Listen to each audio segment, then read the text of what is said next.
एक कहावत है कि मन छाया मत छूना, होगा दुख दूना। यानी कि अतीत को याद करने से दुख दोगुना हो जाता है। लेकिन क्या अतीत को भुला देना सब समस्याओं का समाधान हो जाता है? क्या अतीत को देखकर उससे सीख लेना यह महत्वपूर्ण नहीं है? हम बात कर रहे हैं दिल्ली को दहलाने वाली उस तारीख की जिसमें न जाने कितने मासूम लोगों की जान गई। किसी मांग का संदूर उजड़ गया, किसी कलाई की राखी सूनी हो गई, तो किसी मां की गोख सूनी हो गई। राजधानी दिल्ली के दंगों ने वो दंश इस राजधानी को दिए हैं जो शायद ही कभी भुलाए भी भूल पाएंगे। लेकिन सोचना इस बात को लेकर है, समझना इस बात को लेकर है कि एक साल पहले की राजधानी के हालातों में और एक साल बाद की राजधानी के हालातों में क्या बदला।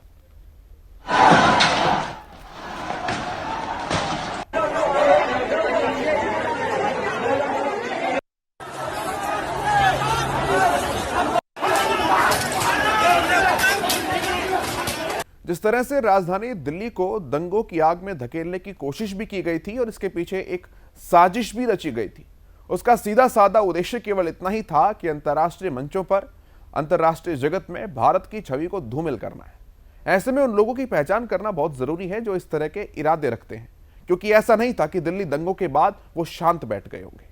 वो ताकतें अब भी जगी हुई हैं और निरंतर काम कर रही हैं, जिन्हें पहचानना बहुत जरूरी है। रिपोर्ट आप देखिए।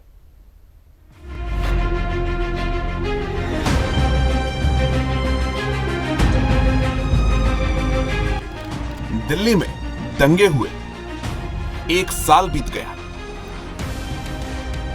यह एक ऐसा वाकया था जिसने देश की राजधानी के माथे पर हिंसा और आगजनी का एक ऐसा काला टीका लगाया जो शायद कभी साफ ही नहीं हो पाएगा, जिसके दाग समय के साथ भी नहीं जाएंगे। इन दंगों ने दिल्ली को ऐसा जख्म दिया है जिसकी पीड़ा की जद में आए लोग ही उसे बयां कर सकते हैं। इसमें किसी ने अपना बेटा खोया तो किसी ने अपना पति खोया, कहीं कोई बच्चा शिकार हुआ तो कहीं कोई महिला। जानकारियों के मुताबिक 53 लोग इस दंगे की भेंट चढ़ गए, जिनकी जान दंगों के दौरान चली गई थी, जबकि 200 लोग गंभीर रूप से घायल हुए थे। इतना ही नहीं, दिल्ली दंगों में लोगों के आशियाने उजड़ गए, लोगों के सर से उनकी छतें छिन गई। दंगाइयों ने प्राइवेट प्रॉपर्टी का तो नुकसान किया ही, सार्वजनिक संपत्ति को भी काफी नुकसान पहुंचाया। दिल्ली दंगों का एक साल पूरा। 23 फरवरी 2020 को दिल्ली में भड़का था दंगा। दंगे में 53 लोगों की हुई थी मौत, 200 लोग हुए थे गंभीर रूप से घायल। दिल्ली दंगों में लोगों के उजड़े थे घर, प्राइवेट प्रॉपर्टी और सार्वजनिक प्रॉपर्टी को हुआ था नुकसान। दिल्ली पुलिस के मुताबिक दंगों के पीछे बड़ी साजिश थी। दंगों के मास्टरमाइंड जानते थे कि अमेरिकी राष्ट्रपति के भारत दौरे के दौरान दंगों पर इंटरनेशनल मीडिया का ध्यान ज्यादा जाएगा और इससे दुनिया भर में भारत की बदनामी होगी। अमेरिकी राष्ट्रपति की भारत विजिट के दौरान चक्का जाम का प्लान बनाया गया था, वो भी ऐसे इलाकों में जो कम्युनल तौर पर बेहद संवेदनशील इलाके थे। दिल्ली पुलिस ने दंगों का मास्टरमाइंड ताहिर हुसैन को बताया था। पुलिस की माने तो ताहिर ने दंगा कराने के लिए करोड़ों रुपए खर्च किए। इसके लिए वो पूर्व जेएनयू स्टूडेंट उमर खालिद और शहादरा के कुरेजी खास दंगों में आरोपी खालिद सैफी के संपर्क में था। दिल्ली दंगों का मास्टरमाइंड कौन? ताहिर हुसैन दिल्ली दंगों का मास्टरमाइंड। ताहिर ने दंगा कराने के लिए खर्च किए थे करोड़ों रुपए। अमेरिकी राष्ट्रपति के भारत दौरे के दौरान किया था दंगा। दिल्ली के बेहद संवेदनशील इलाकों में किए गए थे दंगे। उमर खालिद और खालिद सैफी के संपर्क में था दंगे का मास्टरमाइंड ताहिर।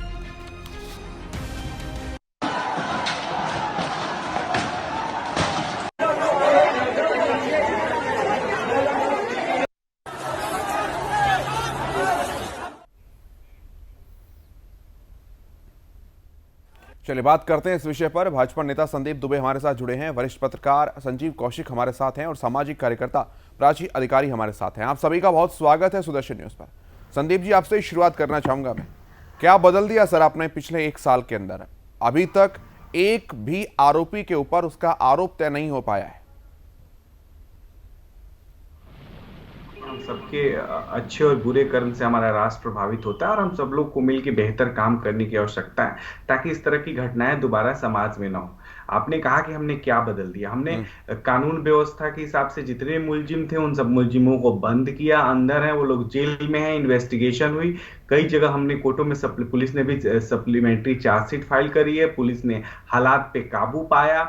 आज स्थिति यह है कि दोनों पक्षों के बीच, दोनों समुदायों के बीच जो आग लगाने वाले लोग थे, आग भड़काने वाले लोग थे, दिल्ली को दहलाने वाले लोग थे, उनके खिलाफ पुलिस ने कठोर कार्रवाई की है। और आज एक आम जनजीवन, आम नागरिक अपने को सुरक्षित महसूस कर रहा है। दूसरा जो सबसे महत्वपूर्ण बात है, जिस विषय पे हम लोग चर्चा कर रहे हैं कि दंगे के 1 साल हो गए, कानून अपना काम कर रहा है, कानून को हमें काम करने देना चाहिए। और हमें लगता है कि जो भी दोषी लोग हैं, जिन लोगों ने इस घटना में अपने को संलिप्त किया या घटना कारित किया, उनको बख्शा नहीं जाएगा। और कोर्ट जो भी सजा सुनाएगी, पुलिस पूरी तरह से एविडेंस जो है, गवाह जो है, वो बेहतर साक्ष्य कोर्ट में प्रस्तुत करने को लेकर जो सप्लीमेंट्री चार्जशीट भी पुलिस ने दायर करी है, उसमें बेहतर काम पुलिस ने किया, पुलिस की तरफ से बेहतर काम हुआ है। तो हमें लगता है कि उन सबकी जगह जो जेल है, जेल में होगी, उनको सजा मिलेगा। ठीक है सर। प्राची अधिकारी जी, मैं आपके पास आना चाहूंगा। किस नजरिए से देखते हैं मैम, आपको क्या लगता है कि ये दंगे जो हुए थे, उन दंगाइयों को जो परिणाम तक पहुंचाना चाहिए था, क्या वो परिणाम तक पहुंच चुके हैं? और क्या हमने एक ऐसा सिस्टम भी डेवलप कर लिया है कि भविष्य में ऐसा कुछ होगा नहीं? क्योंकि अभी रिसेंटली 26 जनवरी को जो कुछ हुआ, देश की राजधानी के अंदर ही हुआ, खासतौर पर उन्हीं इलाकों में हुआ, और वो भी देश ने दोबारा देखा। देखिए, जो हुआ वो, मैं किसी पॉलिटिशियन की तरह ये तो नहीं कहूंगी निंदनीय था, क्योंकि निंदनीय नहीं, एक पाप था। और इस पाप के एक हद तक हम भी दोषी हैं। जिस तरह से सुनियोजित साजिश के तहत, षड्यंत्र के तहत हिंदुओं की दुकानों को, बिजनेसेस को चिन्हित करके कि इसी जगह पे आग लगानी है, और गुलैल से यहाँ तक कि छोटी छोटी बारीक चीजों को भी ध्यान पे रखा गया। गुलैल मतलब ऊपर लगाई गई सुनियोजित तरीके से, मतलब फिक्स्ड करी गई, लोहे की गुलैल फिक्स करी गई कि ताकि मंदिर तक वो हमला कर सके और वो मंदिर तक जा सके। उसके बाद मस्जिदों में भी लोग छुपा रखे थे, क्योंकि एकदम से इतनी भीड़ नहीं आती। जो मैंने अपना एक वीडियो जारी करा था, मैंने कहा था कि विदेशों से भी लोग आए हैं, रोहिंग्या भी पाए गए। प्राची जी, आपकी आवाज मुझे साफ नहीं मिल पा रही। प्राची, आपकी आवाज मुझे साफ नहीं मिल पा रही। मैं एक बार आवाज को दुरुस्त करता हूं, उसके बाद मैं वापस आपके पास आता हूं। संजीव जी, मैं आपके पास आता हूं। तब तक कैसे देखते हैं सर बीते इस 1 साल को? देखिए मुकेश जी, जो दिल्ली पुलिस के द्वारा जो सूचनाएं जारी की गई है, उसमें तकरीबन 11 थानों में 750 से ज्यादा FIR दर्ज की गई थी, जिसमें लगभग 1850 के आसपास में गिरफ्तारी हुई थी। सबसे बड़ी बात यह है कि अभी तक जिन लोगों की गिरफ्तारी हुई थी, उसमें लगभग 869 या 70 के आसपास में हिंदू और 260 के आसपास में मुस्लिम लोगों की गिरफ्तारी हुई थी। कानून, जैसा कि बताया गया कि कानून अपने रफ्तार से, अपने तरीके से काम कर रही है, लेकिन बहुत सारे ऐसे इसमें तथ्य थे जो सरकार के और दिल्ली पुलिस के कार्यप्रणाली पर प्रश्न खड़ा करने को बाध्य करता है। पिछले 5-6 वर्षों में दिल्ली पुलिस की, जो एक अंतर्राष्ट्रीय स्तर की दिल्ली पुलिस थी, उसके कार्यप्रणाली को देखने से लगता है कि पता नहीं किसकी नजर लगी है या उसके कोई हाथ पांव बांध दिए गए हैं जो अपने खुलकर वो काम नहीं कर पाती है। हमने देखा है इन 5-6 वर्षों में कि JNU में यदि दिल्ली पुलिस की दरकार होती है, वहां बुलाया जाता है, समय पे वहां नहीं पहुंच पाती है, और जामिया में नहीं बुलाई जाती है तो अंदर कुछ अदालत तक जाकर के वो लाठी मार के चली जाती है। नहीं, संजीव जी, इस बात से अभिप्राय क्या है? इस बात से आप कहना क्या चाहते हैं? अब निष्कर्ष मुझे बताइए। मैं उसी पे आ रहा हूँ। खास करके दिल्ली दंगे में यदि पुलिस के भूमिका की बात की जाए, तो पहली बात, दिल्ली में 3 दिनों तक लगातार दिल्ली दूर करके जलती रही और दिल्ली पुलिस हाथ पे हाथ रख करके बैठी रही। ऐसी कौन सी मजबूरी थी कि दिल्ली पुलिस के हाथ बंधे थे और 3 दिनों तक वो एक्शन नहीं ले पाई? यह भी महत्वपूर्ण है, इसके बारे में भी सोचना होगा। और दूसरी चीज, खास करके दिल्ली पुलिस के ऊपर प्रश्न खड़ा करने का मतलब दिल्ली के गृह मंत्रालय के ऊपर प्रश्न खड़ा करना है और उन्हें संदेह के घेरे में लाना है। दूसरी एक और सबसे महत्वपूर्ण बात की, दिल्ली दंगों के साथ साथ सरकार की, खास करके केंद्र सरकार की बात करें तो वैसे लोगों को जिस तरह से वरदाहत प्राप्त था, जिन लोगों की भूमिकाएं स्पष्ट रूप से दिखाई दे रही थी, उनके स्टेटमेंट है आज भी 1 साल पूरे होने पर वैसे लंपटवादियों के गिरोह के सरगना, जिसको मैं कहूँ तो कोई इसमें अतिशयोक्ति नहीं होगी, उनका फिर आज स्टेटमेंट आया है कि दिल्ली के सड़कों को जाम करने का प्रयास किया जाएगा, तो फिर मुझे कोई पछतावा नहीं है उस तरह से दंगों का, और दोबारा मैं उसी भूमिका में मैं आ जाऊंगा। तो इस तरह की बातें यह सिद्ध करती है कि ये लोग कितने अंदर से मजबूत हैं और इन्हें किसी कानून व्यवस्था का कोई डर नहीं है। तो जाहिर सी बात है, सरकार अपना काम कर रही है, पुलिस काम कर रही है, लेकिन जो कार्य प्रणाली है उसमें चर्चा होगी और निश्चित रूप से संदेह के घेरे में है। ठीक है प्राची जी, आपके पास मैं आता हूं। क्या जो दंगाई है उनकी मानसिकता क्या बदल पाए हम? मेरा वही सवाल फिर से आपसे है, क्या एक ऐसा इंफ्रास्ट्रक्चर हम डेवलप कर पाए हैं जिससे इस तरह की चीजें ना हो?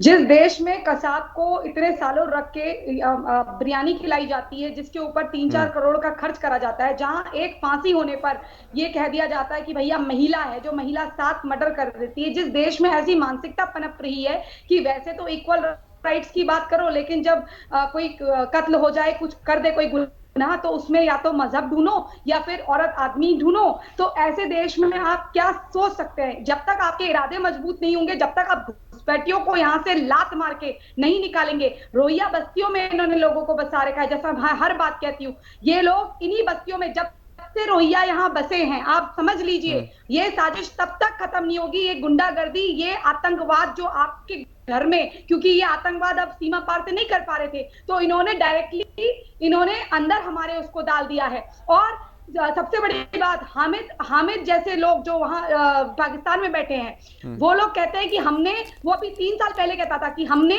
वहां पर अपने लोग बैठाने शुरू कर दिए हैं। धीरे धीरे हमारे लोग नेपाल के बॉर्डर से जा रहे हैं और वहां का सिस्टम कोई ज्यादा मजबूत नहीं है, उनका हुआ है, और हम धीरे धीरे वहां लोगों को पहुंचा रहे हैं। इंशाल्लाह कुछ सालों में आप देखेंगे, और हमने कुछ सालों में देख लिया, अचानक से 10,000 20,000 की भीड़ आती है और मस्जिदों को बंद कर दिया जाता है, मस्जिदों से लोग निकलते हैं, जबकि मैंने कहा था उस दौरान भी कि आपके बगल से ही लोग निकलेंगे, आपको पता नहीं चलेगा। लोगों ने कहा नहीं, इस तरह की कॉम्युनल बात मत करो, लेकिन सच्चाई ये है कि जब भी इस प्रकार के दंगे होते हैं तो केवल हमें टारगेट बनाया जाता है, हिंदुओं को, और बाकायदा सुनियोजित तरीके से उसमें लिख दिया जाता है ये हिंदू की दुकान है, ये मुसलमान की है, अगर मुसलमान की है तो उसमें क्रॉस बना दो, यानी कि इसे नहीं जलाना है। तो ये सेम कश्मीर में भी हुआ था। तो आज हम कश्मीर से नहीं सीखे, हम इससे नहीं सीखे, हम पूर्वजों की गलती से नहीं सीखे। अगर पहली बार में महाराणा प्रताप ने सर धड़ से अलग कर दिया होता उस खान का, तो वो मान सिंह की भी हिम्मत नहीं होती कि उनके विरुद्ध लड़ाई करते। ये हमारी कमी है, हमारे सिस्टम की कमी है,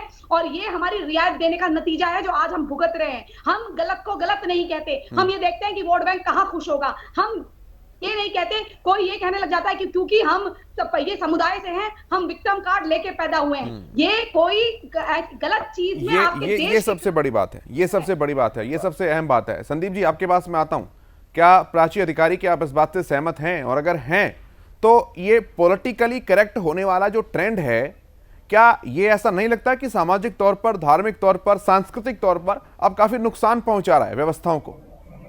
केशव भाई, देखिए, मैं बहन प्राची की जो भावना है उसका सम्मान करता हूँ, भावनाओं को समझ रहा हूँ, और व्यक्तिगत तौर पे देखिए, हम लोग अगर इस देश को बांट बांट के देखेंगे तो बेहतर नहीं है, क्योंकि ये देश संविधान से चलता है और भारत का संविधान ही गीता कुरान है, संवैधानिक इसका ढांचा है। लेकिन फिर भी जो लोग गलत लोग हैं, जो दोषी लोग हैं और जो गलत नियत और सोच रखते हैं, हमारे समाज में घृणा पैदा करते हैं, ऐसे लोगों से निपटने की हम सबकी जिम्मेदारी है, और सरकार इसमें सक्षम है। सरकार ने ये सारी विषयों पे बहुत गंभीर तरीके से निपटने की कोशिश भी करी है, और एक आपको समाज में एक संदेश भी गया है। ये मैं बैठ के तो इस विषय पे बिल्कुल कटु वाक्यों की तरह नहीं बोल सकता, क्योंकि मेरी भी भावनात्मक रूप से मैं प्राची बहन की जो भी भाव है उसको मैं सहज स्वीकार करता हूं। दुख हम लोग को भी होता है, हम सबको भी होता है, लेकिन संवैधानिक देश है, संविधान से चलेगा, और सबका साथ सबके विकास की बात सरकार इसीलिए करती है कि लोगों की मानसिकता, केशव जी, बदल पाए और इस तरह की घटनाएं ना हो। और मैंने पहले भी कहा कि हम सबके अच्छे और बुरे कर्म से हमारा राष्ट्र प्रभावित होता है। भारत में कोई भी हो, हिंदू हो, मुस्लिम हो, सिख हो, ईसाई हो, सबका नैतिक कर्तव्य, धर्म है कि वो बेहतर करे और राष्ट्र भक्ति की जो भावना है उसके मन में हो। हम हिंदू मुस्लिम बन के एक दूसरे को घृणा पैदा करें, देखें तो ऐसी स्थिति पैदा हो रही, वो देश को शर्मसार करती है। और अच्छी बात है, सुदर्शन न्यूज की इस पहल को मैं सैल्यूट करूंगा, खासतौर से केशव जी आपको भी, कि आप लोग बराबर इस विषय को, ऐसे विषयों को समाज के सामने लेके आते हैं। लेकिन मैं आपको आश्वासन देता हूं कि सरकार पूरी तरह से कृत संकल्पित है और ऐसे कोई भी घृणित काम करने वाले लोग, उनकी जो जगह जेल है या उनकी जगह जहां है वहां ठीक सरकार है पहुंचाने का प्रयास संदीप जी, करती है। आपकी सभी बात स्वीकार्य है, लेकिन यहां पर दो तरह की बातें हैं सर। एक तो जब इस तरह के दंगे हों, इस तरह की हिंसा हो, उससे पहले ही सचेत होना, दूसरा उसके बाद कार्यवाही करना, दोनों में अंतर है। जो दूसरी अवस्था होती है बाद कार्रवाई करने वाले, निश्चित तौर पर पुलिस के ऊपर, नेताओं के ऊपर, सरकारों के ऊपर कोई प्रश्नवाचक चिन्ह नहीं है, लेकिन उससे जनता सबसे ज्यादा प्रभावित होती है। इंटेलिजेंस फेलियर के कारण जनता सबसे ज्यादा प्रभावित होती है। जब पुलिस की व्यवस्थाएं फेल होती है तो जनता सबसे ज्यादा प्रभावित होती है। तो निश्चित तौर पर आप गिरफ्तारियां करते रहेंगे, जुडिशियल कस्टडी में रखा जाएगा, जांच भी आगे बढ़ेगी, लेकिन जो जनता के प्रभावित होने का सिलसिला लगातार चलता आ रहा है वो इस पूरे प्रोसेस के अंदर कैसे थमेगा? सबसे बड़ा सवाल यहां पर यह है। संदीप जी, बिल्कुल सही कह रहे हैं केशव जी, और ये होना भी चाहिए कि जनता के मन में भय न हो। समाज में किसी भी व्यक्ति से, किसी भी व्यक्ति को डरने की आवश्यकता नहीं, और यही संविधान हमें स्वतंत्रता देता है इस भारत की, और रूल ऑफ लॉ को कायम रखना एक किसी भी चुनी हुई सरकार की नैतिक जिम्मेदारी है, और उस जिम्मेदारी का पालन कोई भी सरकार करने से विमुख नहीं हो सकती। अगर ऐसा करेगी तो आम जनता का विश्वास उस सरकार में नहीं बना रहेगा। इस देश की जो सबसे अच्छी बात है वो यही है। मैं ठीक है संदीप जी, प्राची जी मैं आपके पास आता हूं, प्राची अधिकारी जी मैं आपके पास आता हूं। मैं चाहूंगा बड़ी जल्दी से आप अपना कमेंट इस पर दें, क्योंकि समय की थोड़ी सी सीमा मेरे पास है। क्या आपका मानना है इस पूरे विषय के ऊपर?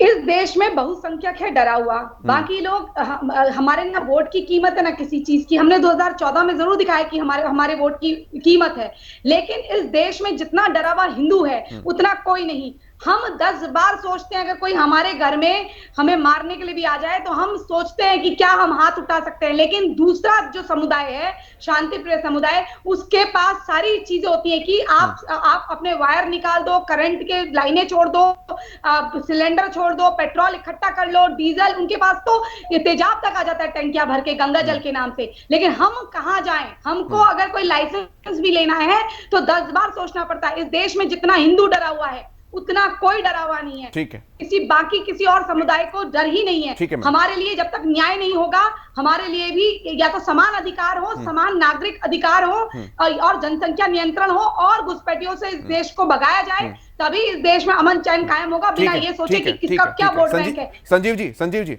मैं चाहूंगा बड़ी जल्दी से आप इस बात का जवाब दें कि क्या अब कड़े और बड़े फैसले लेने का समय आ गया है इन तरह की चीजों को रोकने के लिए? मुकेश जी, पहली बात तो ये कि इस देश का हिंदू डरा हुआ नहीं है, ये गलतफहमी पैदा करने की कोशिश की जा रही है। और यदि हिंदू डरा है तो ये शर्म की बात है कि हिंदू हृदय सम्राट के अधीन रहते हुए और देश पे सत्ता पे आसीन रहते हुए यदि हिंदू डरता है तो बड़े शर्म की बात है। और दूसरी चीज, अभी आप सुन रहे थे या हम भी सुन रहे थे, दुबे जी को सुन रहे थे। अरे साहब, आप भारतीय जनता पार्टी के प्रवक्ता हैं, आप प्रवचन ना दे, आप हमें ये बताएं कि इस तरह के लंपट लोग आज भी यदि सौहार्द बिगाड़ने का काम कर रहे हैं तो उसके ऊपर लगाम क्या कस रहे हैं आप? 3 दिनों तक दिल्ली यदि धू-धू करके जलती रही तो आपने उस पर एक्शन क्यों नहीं लिया? उसके बारे में आप जवाब दें। देश को ये कैसे आप संतुष्ट कर पाएंगे कि आगे से, आइंदे से इस तरह की कोई चूक नहीं होगी? जबकि हमने अभी हाल फिलहाल में देखा है। ठीक है संजीव जी, मैं जवाब लूंगा। एक छोटा सा ब्रेक मुझे लेना है, मैं ब्रेक के उस पार लौटते ही संदीप जी से जवाब लूंगा और प्राची अधिकारी से भी जवाब लूंगा। आप हमारे साथ बने रहिए, एक छोटा सा ब्रेक यहां पर ले रहे हैं, जल्द लौटेंगे। चलिए, ब्रेक के बाद एक बार फिर से आपका स्वागत है। संदीप जी, पहले मैं आपसे जवाब लेता हूं संजीव जी के सवाल का, फिर मैं प्राची अधिकारी जी के पास आऊंगा। संजीव जी का सवाल वही है कि क्या सरकारों का काम केवल कड़ी निंदा करना और हाथ पर हाथ धरे बैठे रहना है? को लेके आग लगाना, कभी मुस्लिम भाइयों को लेके लड़ाना लोगों को, कभी किसान आंदोलन खड़ा कर देना, और तरह तरह के आंदोलनों से देश और सरकार को हमेशा कटघरे में खड़ा करने की जो लोग हमेशा एक तरफा कोशिश करते रहते हैं और हमेशा उन्होंने देश की जनता ने नकारा है। और ऐसे लोग जब सवाल पूछते हैं तो हास्यप्रद इसलिए लगता है कि उनको पता ही नहीं कि भारतीय संविधान सबकी अपनी अपनी, न्यायपालिका की अपनी जिम्मेदारी है, कार्यपालिका की अपनी जिम्मेदारी है, और सबको बखूबी अपनी अपनी जिम्मेदारी निभानी है। अब पुलिस की जिम्मेदारी को लेकर सरकार से सवाल करिए, बिल्कुल अच्छी बात है। पुलिस चूंकि सरकार के अधीन है, सरकार उसकी न्याय व्यवस्था की पूरी जिम्मेदारी रखती है, और न्यायिक सुधार की बात हो तो न्यायिक सुधार पे भी बहस को तैयार रहती है। सरकार हमेशा चाहती है कि बेहतर हो, न्यायपालिका अपना बेहतर काम कर रही है। तो सभी संस्थाओं को मजबूत करने के दिशा में काम करने की आवश्यकता है। और हम सब लोग जब तक संस्थाओं को मजबूत किए बगैर उसकी आलोचना करेंगे, हर बात के लिए मोदी जी जिम्मेदार हो जाएंगे, सरकार जिम्मेदार हो जाएगी, तो अपनी भी जिम्मेदारी थोड़ी थोड़ी हम सब लोग को निभाने की जरूरत है। ये भारत हम सबका है, हम सबको ये भी एक बड़ी बात है। करने की संजीव जी, आवश्यकता है। मैं आप ही से जवाब लेता हूं, फिर मैं आऊंगा प्राची अधिकारी जी के पास भी। संजीव जी, क्या अब ये ट्रेंड बन चुका है कि अगर कुछ भी आलोचना करने के लिए ना मिले, कुछ भी अगर लॉजिकल ना मिले, तो चलो ठीक है, सरकार की आलोचना कर देते हैं, प्रधानमंत्री की आलोचना कर देते हैं?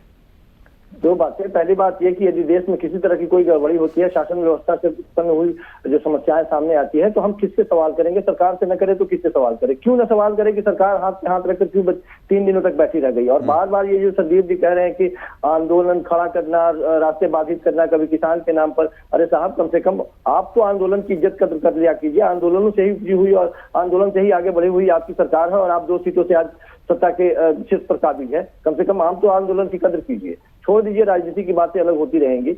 और सीधी सी बात है कि इस आंदोलन, वो यदि ये कहना चाह रहे हैं कि आंदोलन के वजह से यदि ये दंगे हो गए, तो मैं समझता हूं कि फिर आज भी जो आंदोलन की बात हो रही है उससे वो दंगे की ही परिणति इसको देख रहे हैं। हम खूब जानते हैं कि दिल्ली के लाल किले पर, इसलिए मैंने चर्चा की कि किन परिस्थितियों में सरकार से सवाल इसलिए खड़े किए जा रहे हैं या पुलिस के कटघरे में इसलिए खड़े किए जा रहे हैं कि किन परिस्थितियों में अभी 26 जनवरी की बात जो थी, 300 से ज्यादा ट्विटर हैंडल, ये दिल्ली पुलिस के आधिकारिक बयान है। ये एक दिन पहले उन्होंने कहा कि 300 से ज्यादा ट्विटर हैंडल हमने चिन्हित कर लिए हैं। इनपुट मिल रही है कि इस तरह से उपद्रवी आएंगे और उपद्रव बचाने का प्रयास करेंगे, उसके बावजूद पुलिस के हाथ क्यों बंधे रह जाते हैं? क्यों संजीव जी, ये तो सर डबल स्टैंडर्ड हो गया ना। अब मैं उस विषय के ऊपर आऊंगा, तो आप जैसे पत्रकार ही थे, इवन आपकी भी यही मेंटालिटी होगी कि आंदोलनों का देश है, लोकतंत्र के अंदर आंदोलन को दबाया कुचला नहीं जा सकता है। तो आंदोलन से पहले दूसरी तरह की बात कि उन्हें करने दो, और आंदोलन के बाद दूसरी तरह की बात कि क्यों करने दिया?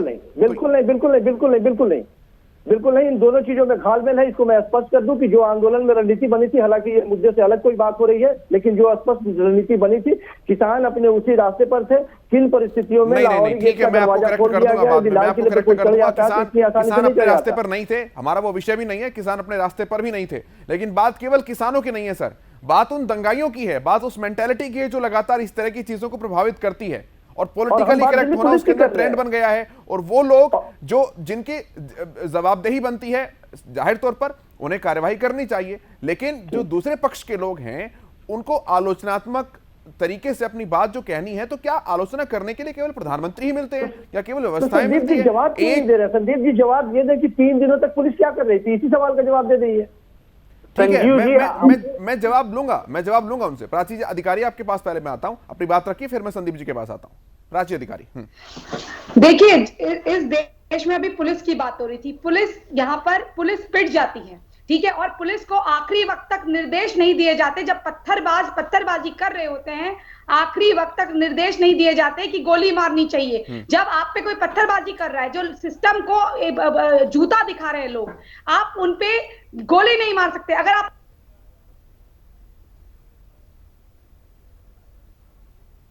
आपको गोली मार दी जाती है अगर आप इस तरह की हरकत करें तो। लेकिन इस देश में क्या होता है, इस देश में आपको ऐसे ट्रीटमेंट किया जाता है जैसे आप कोई ट्रॉफी जीत कर आए हैं। मतलब इस देश में दुर्भाग्य, देखिए, मस्जिदों से अनाउंसमेंट होता है हर जुम्मे के दिन, जैसे ही कह रहे थे कि हिंदू डरे में नहीं है। प्राची अधिकारी जी, एक बात ये भी है ना कि अगर गोली मार दी जाएगी, अगर इस तरह की कार्रवाई होगी, तो वही लोग सवाल उठाएंगे जो सबसे पहले ये कहते हैं कि कार्रवाई क्यों नहीं हो रही है।